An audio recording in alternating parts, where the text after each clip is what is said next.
I was still in my funeral suit when my stepson slid a termination packet across the boardroom table like he was handing me a menu. 5 days after I buried my wife, he fired me. And he didn't have the faintest idea I owned 67% of the company. The room smelled like burnt coffee and fresh toner. That's what I remember most. Not the faces, not the view of downtown Toledo through the big windows. Just that bitter, stale coffee that had been reheated too many times, and the warm chemical smell from the copier in the corner that always ran hot when someone printed a stack of contracts. Cole Maddox sat at the head of the table in the seat Maria used to take. My wife's seat. The leather chair still had the faintest impression of her, like she might walk back in any second, smooth her skirt, tuck a pen behind her ear, and give me that look that meant, "Frank, behave yourself." But Maria wasn't walking back in. Cole's hair was combed back too neatly, like he'd watched a YouTube video about executive presence.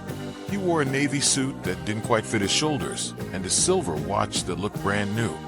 33 years old and already playing king. He didn't look like a man who'd lost his mother. He looked like a man who'd been waiting for his turn. Around the table sat people who had been with Maddox Armory, our family weapon business, for years. Our Liam Cross, our CFO, 56, Toledo-born, the kind of guy who kept a ledger in his head and a rosary in his glove box. Rosa Vega from Operations, 49, tough as road salt, could smell a bad deal through a closed door. Derek Holloway, the board chair, 61, handshake guy, old Rotary Club type, always smelled like aftershave and wintergreen mints. They all looked at me with that same tight face people get at a funeral when they don't know what to say.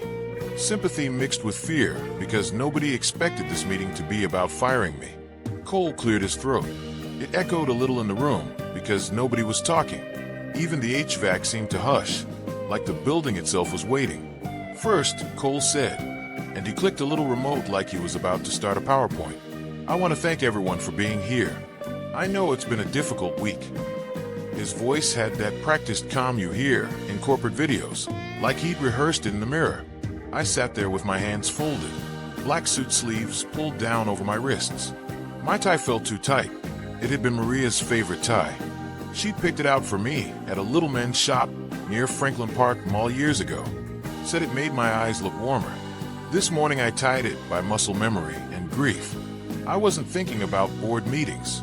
I was thinking about the last time I kissed my wife's forehead. Cold. Too cold. Cole continued. "As you know, the board has asked me to step in as interim CEO." Liam shifted in his seat. Derek nodded stiffly. I could hear the wind outside rattling the window seams. Lake Erie wind in December doesn't care about funerals or titles. It just cuts through you. Cole looked down at a folder, then up at me. His eyes didn't soften, not even for show. "Frank," he said, like he was saying the name of a guy he'd met at a conference. "I'm going to keep this simple." My stomach clenched. A man who says he'll keep it simple is about to do something cruel. He slid a packet across the table toward me. Thick, clean, fresh staples. The first page had our company logo at the top, glittering letters that read, "Separation Agreement." Liam inhaled sharply like he'd just been slapped. Rose's jaw tightened. Derek blinked fast, like he was trying to wake up. I didn't move right away. I stared at that packet like it was a snake. Cole said, "Effective immediately, we're terminating your employment with Maddox Armory." The words landed in the room with a dull thud, not a bang. A thud like a box dropped on concrete. I felt my ears ring, not loud, just a pressure like my body didn't want to accept the sound. I looked at Cole. "You're firing me?" "Yes," he said. No hesitation. "We're moving in a new direction."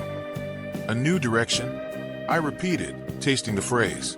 It had no weight, no meaning, just a corporate blanket you throw over a mess. Cole folded his hands like he was about to explain a budget. "Frank, you've been here a long time. You've done what you can, but the company needs modern leadership." Liam's face flushed red. Cole lifted a hand, without even looking at him. "Liam, please let me finish." Derek cleared his throat. "Cole, this seems sudden." Cole's smile turned tight.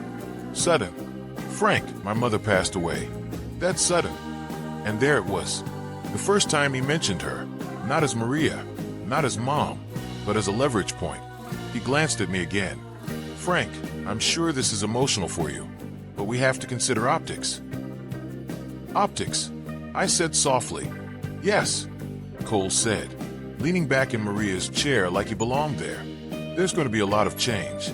There are investors I'm talking to, partners, people who expect a certain structure, and frankly, no offense, keeping the grieving husband in a high role creates uncertainty."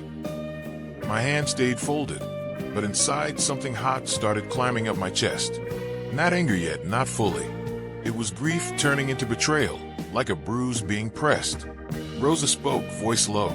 "Frank's not uncertainty. Frank's the reason half our suppliers still answer the phone." Cole gave her a polite, empty look. "I appreciate your loyalty, Rosa. Truly, but loyalty isn't a strategy." That sentence told me everything about him. Maria used to say, "Frank, this company runs on two things, good parts and good people." Cole talked like people were numbers on a spreadsheet. I leaned forward and slid the packet closer slowly. The paper was crisp beneath my fingertips. I could see the ink was fresh. Cole watched me like a cat watches a mouse. "I want you to know this isn't personal." I let out a short breath through my nose. "My wife dies on Thursday. I bury her on Saturday. And you fire me on Tuesday. And you want me to believe it's not personal?" Cole's eyes flickered for half a second. Then he smoothed his expression again. "My mother built this company, Frank. She would want what's best for it." Hearing him say my mother like that, like she was a trophy he'd inherited, made my throat tighten. "She would want what's best for her people," I said. Cole shrugged slightly. "People will adjust." Derek leaned forward, both hands on the table. "Evan." Cole cut him off, voice sharpening. "Derek, with respect, I'm CEO. The board approved it. We can debate it all day, but the decision stands." Liam looked like he might stand up and throw his calculator at the wall. Rosa stared at the table, breathing through her nose like a bull trying not to charge. I opened the packet. The first pages were standard severance benefits, continuation, non-disparagement. The language was cold and neat. It read like it had been drafted by someone who'd never sat across from a man in a funeral suit. Then I saw a clause that made my eyes narrow. It was buried on page 6 under a header called Acknowledgement. It said something about me acknowledging I held no voting interest in Maddox Armory. It was written in a sloppy way, like someone had copied a template from the internet and filled in the blanks wrong. I didn't react. I didn't lift my eyebrows. I didn't look at Derek. This was just me. My eyes and a mistake big enough to swallow a man whole if he signed it without thinking. Cole tapped his pen on the table. "If you sign today, your severance is clean. If you don't, we'll have to go another route." "What route is that?" I asked. Cole smiled, almost boyish, like he was excited to use a new toy. "Litigation security. We can make this unpleasant." Rose's head snapped up. "Are you threatening him?" Cole's smile stayed. "I'm explaining options." I stared at the page. My wife's voice came back to me, soft and steady, from years ago when she'd been negotiating with a vendor who tried to bully her. "Quiet men finish things, Frank." My hands trembled slightly under the table. I hated that Cole could see me sitting here in black, still raw, still broken. I hated that this was happening while Maria's flowers were still fresh on the grave. But I also knew something else. I knew Cole didn't understand this company. Not really. And more importantly, he didn't understand me. I picked up the pen. Liam's eyes widened. I held up a hand, not looking at him. "It's okay." Derek looked like he might cry. Or maybe he already had. Men like Derek don't cry loud. They leak quietly. Cole leaned forward, watching my hand. "Good choice." I signed the severance portion. I initialed the pages. That didn't matter. And when I reached the sloppy clause about voting interest, I paused just a heartbeat. Cole's pen stopped tapping. The room went dead still. Then I initialed it too, because I wasn't signing away anything real. That clause was a bluff, and if Cole thought it protected him, it would make him careless. Careless men dig their own graves.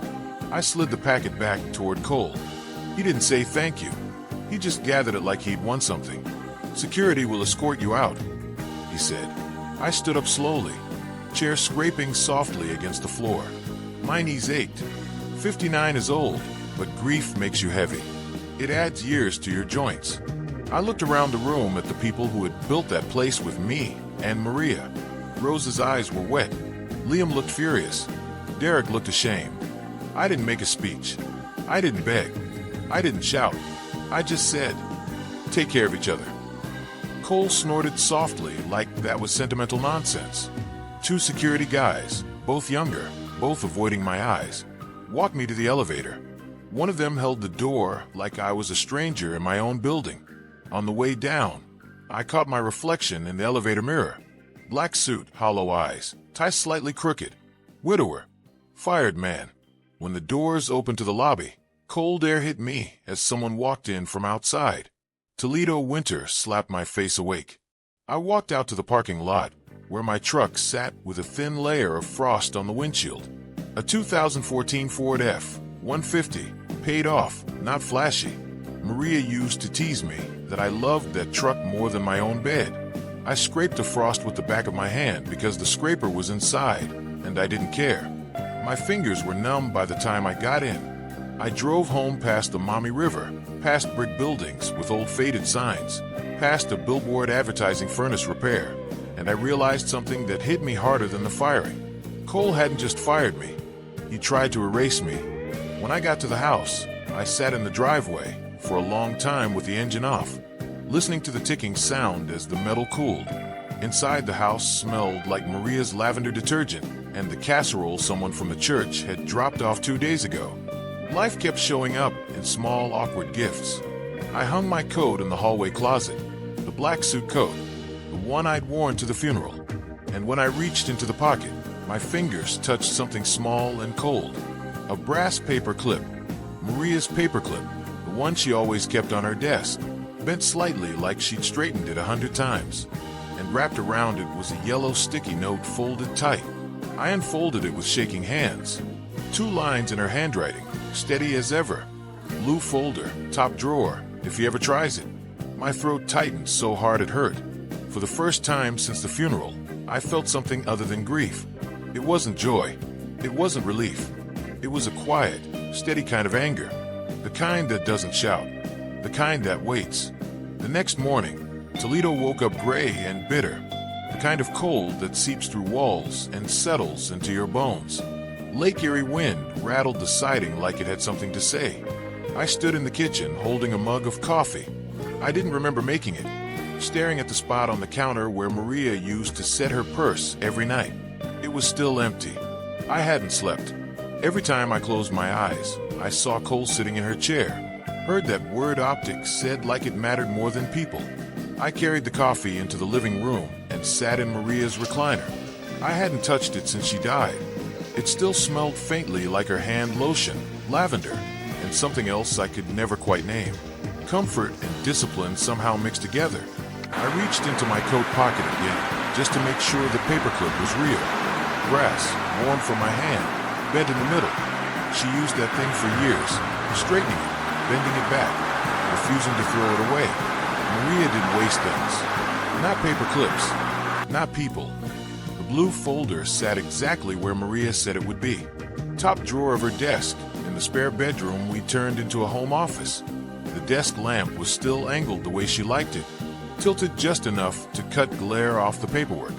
I sat down slowly, as if I might spook a memory if I moved too fast.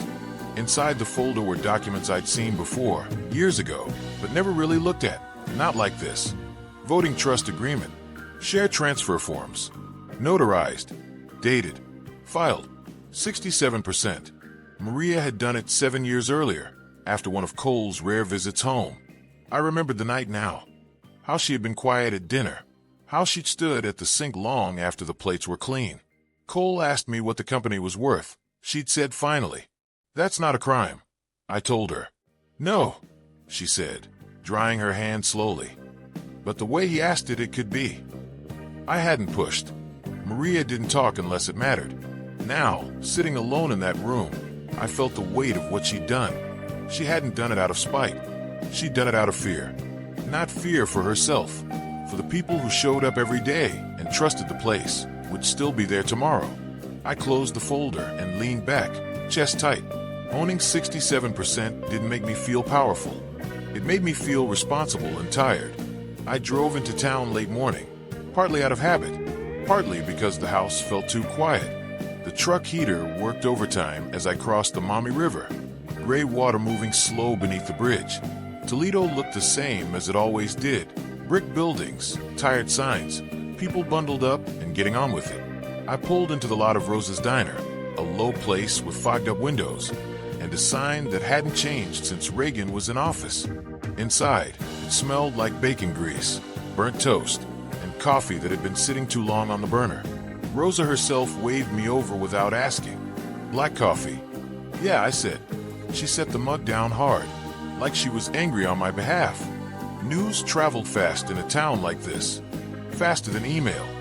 Faster than press releases. "I'm sorry, Frank," she said. "That boy's got no soul." I didn't argue. I just nodded and wrapped my hands around the mug. A couple booths down, two guys from the plant were talking in low voices. I caught my name, then Cole's. One of them shook his head. "Maria wouldn't have stood for that," the other said. I stared into my coffee. "No," I muttered under my breath.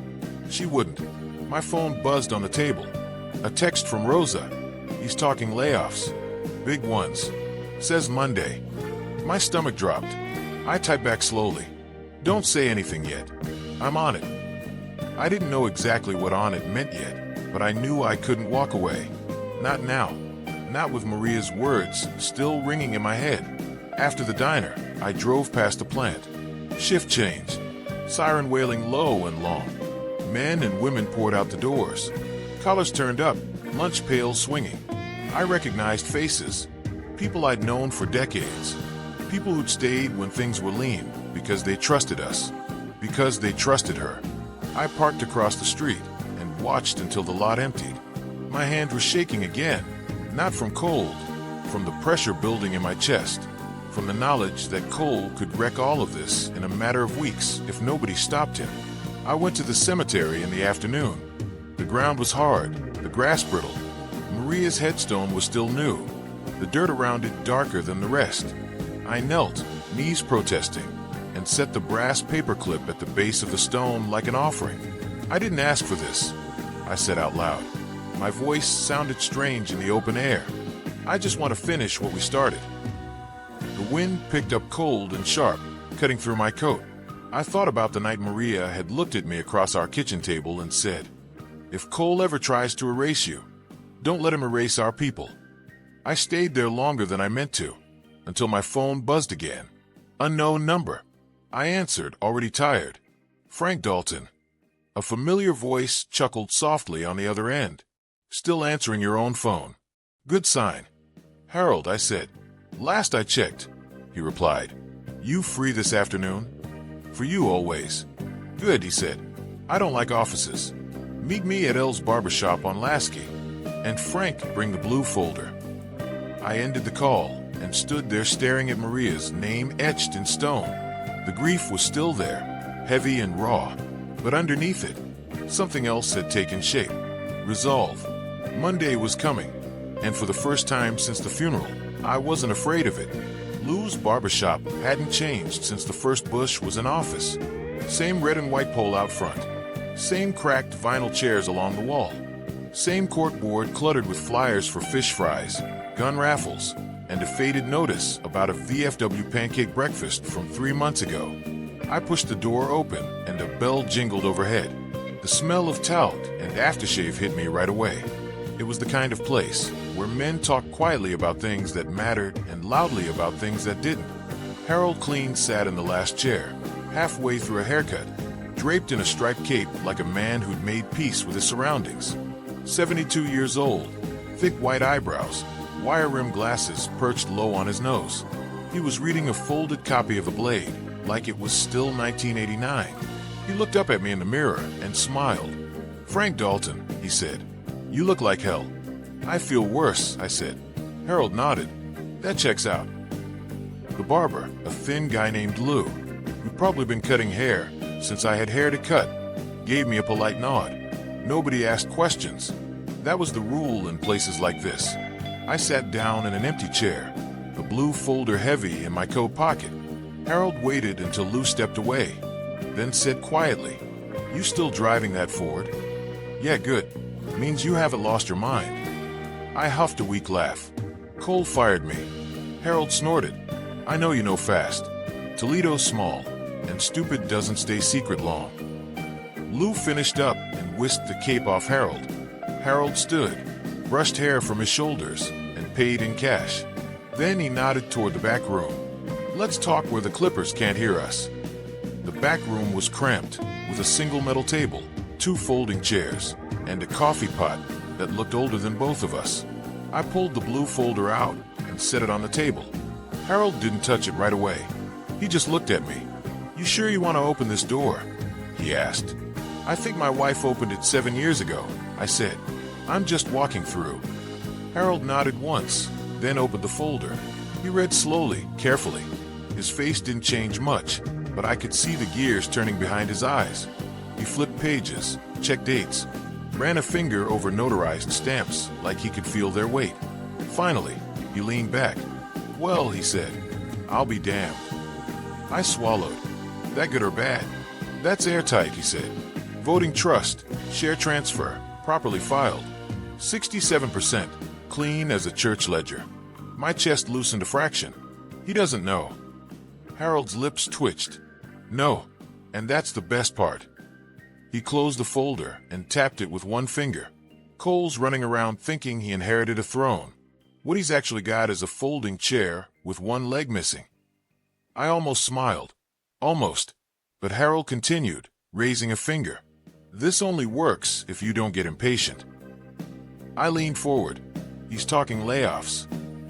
"I know," Harold said. 50 names last I heard. Long times." My jaw clenched. Harold went on. "He's courting private equity. 2 groups, one from Chicago, one from out east. They smell blood."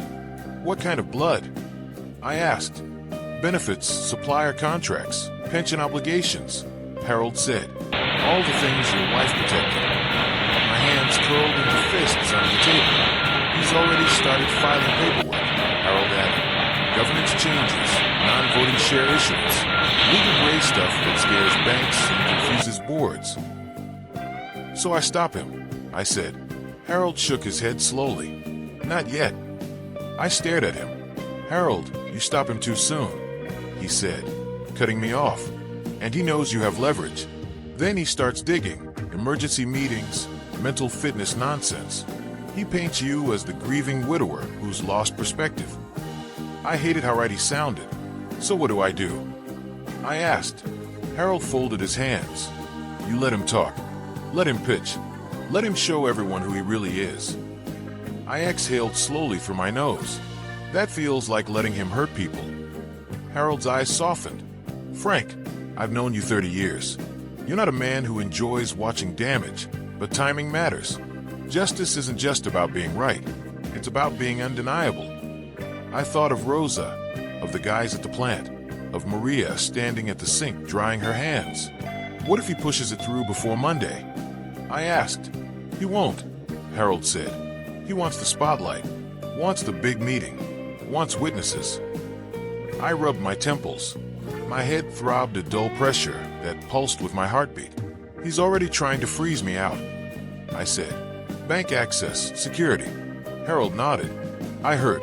"Sloppy, and that works against him." "How?" "Because it shows intent," Harold said in a low, steady voice. He stood up and slid the folder back to me. "Here's what you're going to do. You show up Monday. You sit in the back. You don't interrupt. You don't react. You let him lay out his vision. And then," I asked. "And then," Harold said, voice low and steady, "you remind everyone who actually owns the house." I drove home with the blue folder on the seat, beside me like a silent passenger. The sky was already darkening, street lights flickering on one by one. At home, I reheated leftover casserole and ate standing up, not tasting much. My hands were shaking again. I hated that. Hated feeling old. Hated feeling like my body might betray me before Cole did. My phone buzzed. A text from Liam. "Frank, whatever you're planning, be careful. He's moving fast. I stared at the screen for a long moment, then typed back. I know. Tell Rosa to keep everyone steady. No panic. I went into the spare room and looked at Maria's desk again. I imagined her sitting there, pen behind her ear, eyes sharp.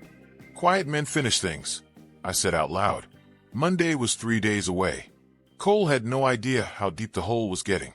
By Friday, the rumors weren't rumors anymore. They were spreadsheets. I found that out when Rosa called me that afternoon. Her voice was tight, clipped, like she was holding something heavy with one hand. They're real, Frank, she said. The layoff list, 53 names. I closed my eyes and leaned back against the kitchen counter. The house was quiet except for the hum of the refrigerator and the faint rattle of wind against the window. Who? I asked. She didn't hesitate.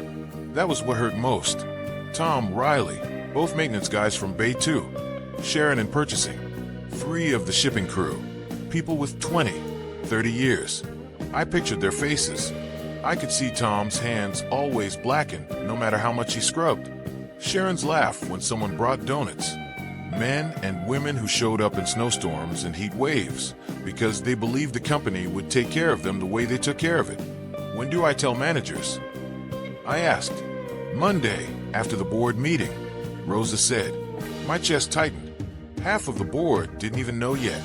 Cole was calling it Phase 1. I stared at the floor at a faint scuff Mark Maria used to complain about. My left hand shook again. I pressed it flat against the counter until it stilled. Rosa said carefully, I need you to do something for me. She didn't ask what anything. Keep people calm. No leaks, no walkouts. Tell them I'm not gone. Not really. There was a pause. Then she said quietly, I trust you. When the call ended, I stood there longer than I should have, breathing slow. Harold's voice echoed in my head. Justice isn't just about being right. It's about being undeniable. That afternoon, Cole held what he called a leadership lunch at a chain restaurant off I-75. Beige wall, laminated menu, the kind of place where nothing important should ever be decided. Rosa texted me when it started. He's posturing.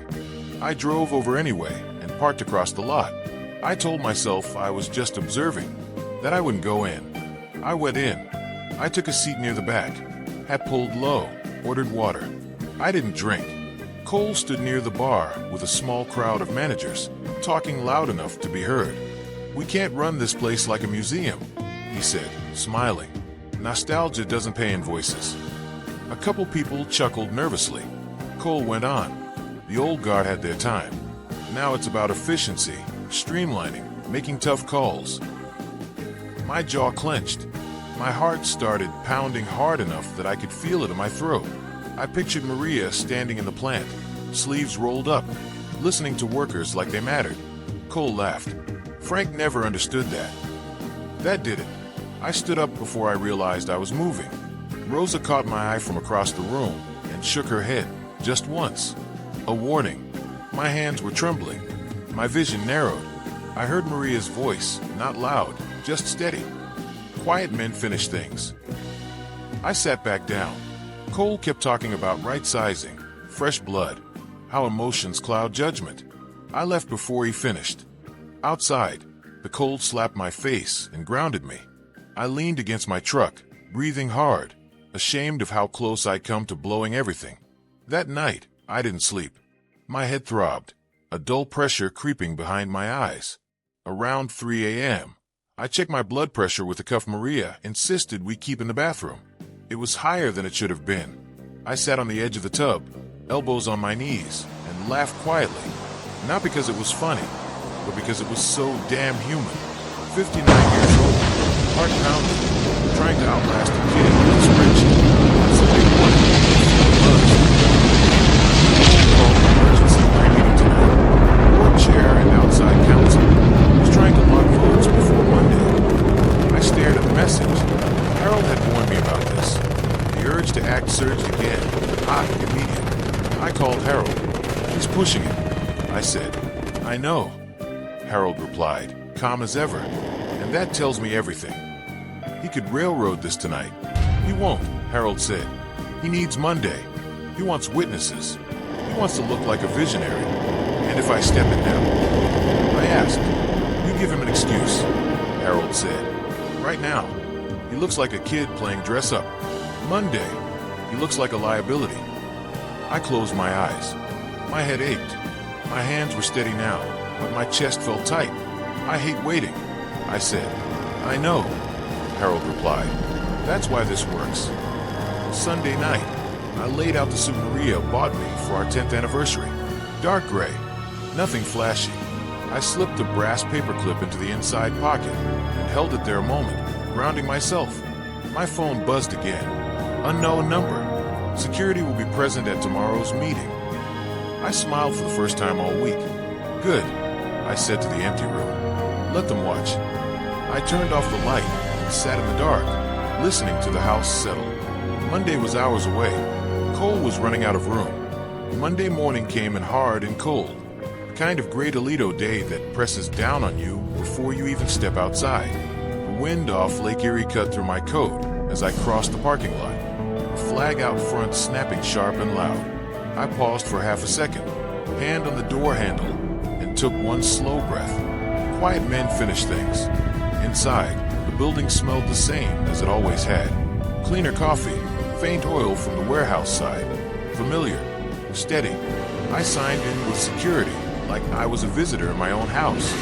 2 guards nodded politely, eyes already sliding past me. The boardroom was full when I walked in. 2 executives lined one wall.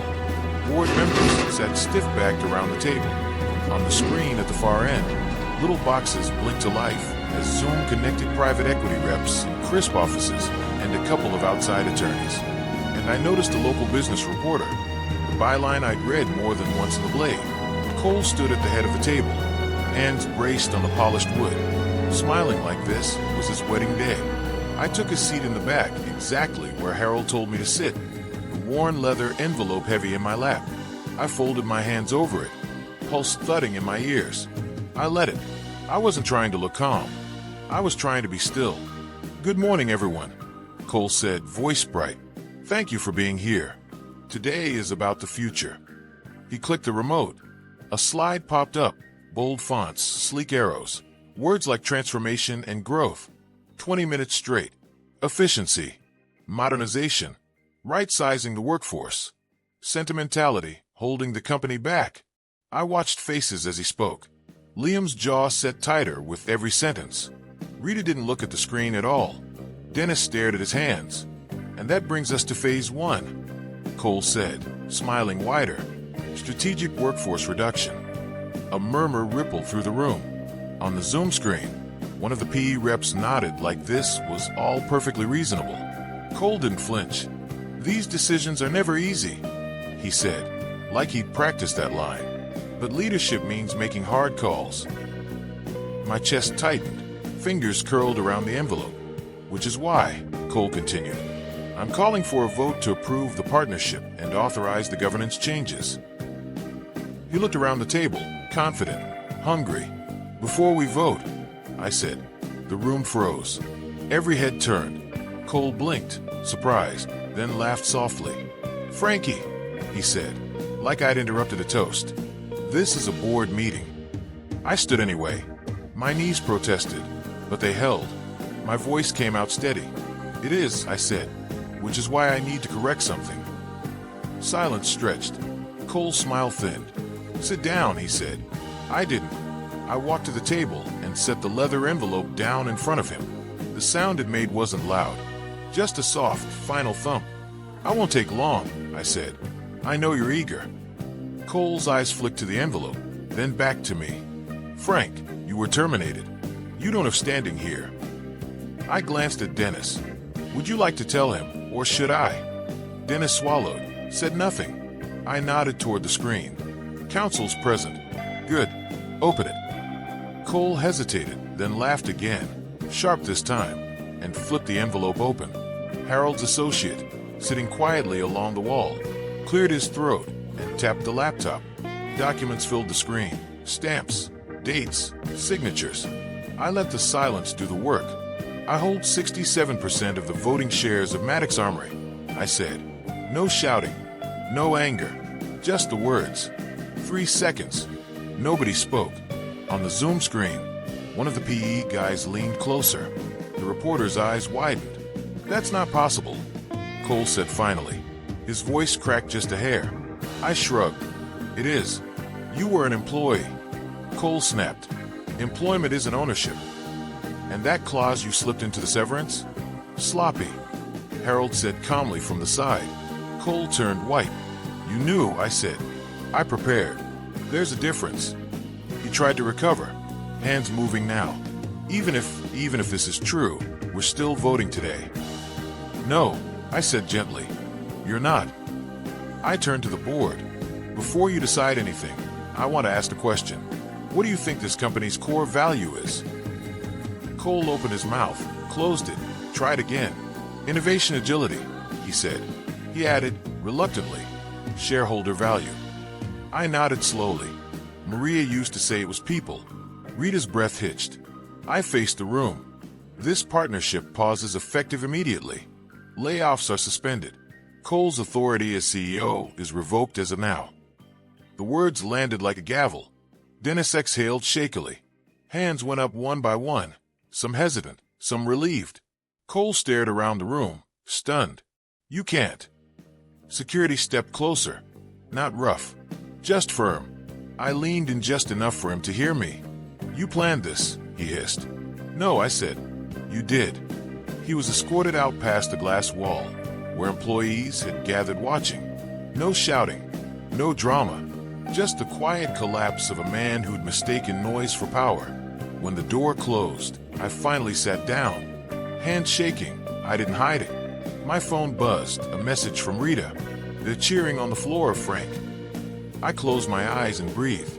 For the first time in days, the pressure eased. The building felt different. Not quieter, just steadier, like a machine that had been rattling itself loose, finally settled back onto its bolts. People drifted out of the boardroom in small clusters, voices low, faces pale but relieved. Lawyers packed up their briefcases without eye contact. Zoom boxes winked out one by one. The reporter lingered, just long enough to watch, then slipped away, already shaping the story in her head. I stayed seated, hands still shaking, resting them flat on the table until they stopped. 59 years old, heart thudding like I'd run a mile. I reminded myself to breathe. In through the nose, out slow. Mark sat down beside me. Didn't say anything at first, just put a hand on my shoulder. "You okay?" I nodded. "I will be." Rita stepped in next, eyes bright but tired. "The floor's buzzing," she said. Not panicked, relieved. "That's good," I said. "That's what we want." Dennis cleared his throat across the table. "Frank," he said, "what do you want to do now?" I looked around the room, the same room Maria had run for years, quiet confidence in a stack of color-coded folders.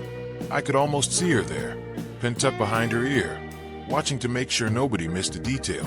"I don't want the CEO title," I said. Dennis blinked. "You don't?" I shook my head. "I'm not 35. I'm not chasing a corner office or a headline. I'm here to keep this place from being sold for parts." Mark nodded slowly. "Understanding. We'll form an interim committee," I continued. "Operations, finance, plant leadership. No surprises. No secret deals." Rita smiled.